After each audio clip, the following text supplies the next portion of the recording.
Berikutnya kita akan masuk ke hukum nun mati atau tanwin yang berikutnya, yaitu adalah idhar mutlak.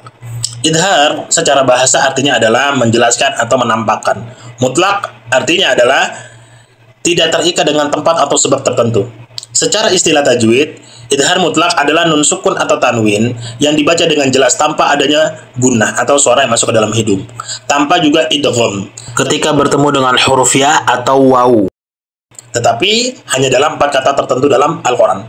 Jadi, kesimpulannya adalah apabila nun mati atau tanwin bertemu dengan huruf ya, wawu, mim, dan nun dalam satu kalimat, maka dia tidak boleh diberikan dengung atau ditahan selama 2 harokat. Harusnya membaca tanpa gunnah atau diberikan kadar gunnah.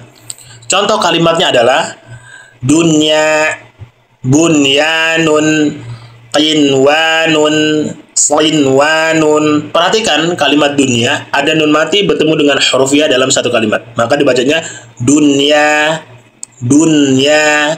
Lalu ada nun mati bertemu dengan ya di kalimat bunyanun, bunyanun. Tidak perlu didengungkan, tidak perlu juga diidgham, bunyi, tidak perlu. Lalu contoh berikutnya adalah qinwanun, qinwanun. Ada huruf nun sukun bertemu dengan wawu dalam satu kalimat.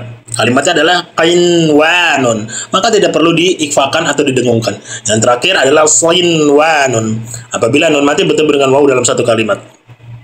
Di kalimat adudnya surat Al-Baqarah ayat 85, bunyanun surat Al-Saff ayat keempat, qinwanun surat Al-An'am ayat 99, dan sinwanun surat Ar-Ra'd ayat keempat.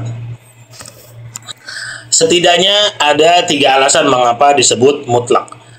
Disebut izhar mutlak karena yang pertama, bacaan huruf nun sukun diucapkan jelas, tidak diidghamkan dan tidak juga diikhfakan, dan tidak mengikuti hukum umum nun sukun atau idgham, padahal setelahnya adalah huruf idgham seperti ya, wawu, mim, atau nun. Tetapi pengecualian ini hanya pada 4 kata yang tadi kita sudah sebutkan.